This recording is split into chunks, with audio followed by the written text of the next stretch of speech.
sneeuwscowen en de autoruiten schraapje. Zo zegt de weekend eruit voor de gemiddelde inwoner in Noordoost-Friesland. Maar wat als het op een eigen eiland wennest met een meterslange oprijlaan? En die pont is vastvazen. In Broeksterwald kampen Yvonne en Esther met dat probleem. We kwamen erachter dat er best wel veel sneeuw in het water was gevallen. Dus daardoor konden we niet meer via het pontje. Dus we moeten op een andere manier aan de overkant zien te komen. En dat was best wel een dingetje. Dat is via een boomstam. En daarna kwamen we aan bij ons pad. En dat was helemaal echt wel tot een halve meter ondergesneeuwd. Maar daarna gingen we verder bij het fietspad. Want we hebben de auto wel ver weg geparkeerd. Want we wisten dat er sneeuw ging komen. Maar daar stond wel een meter sneeuw. Zo vaak maak je het niet mee. Dus een keer zo'n hele erge sneeuwbui, dat is gewoon leuk en gezellig. Maar om naar je werk toe te komen is wel een ander verhaal dan.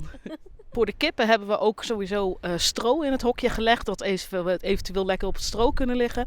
De konijnen, die hebben we opgesloten. Omdat die gaan anders via het ijs toch naar de overkant. En we zijn bang dat ze er toch een keer doorheen zakken. Dus die hebben we gewoon echt helemaal binnen zitten. Ook lekker met warm stro. Nou, de geiten hebben lekker warm stro. En de ganzen en zo, die redden zich wel buiten. Wij leven natuurlijk helemaal off-grid. Ja. Dus wij moeten onze zonnepanelen sneeuwvrij houden. Dus ik ben al 2 keer het dak op geweest om die zonnepanelen sneeuwvrij te maken. Want anders hebben we geen stroom. Het is in de winter vaak zo dat we onze accu's moeten opladen met de aggregaat. En we hebben nu ook het probleem met deze kou dat de accu's te koud zijn.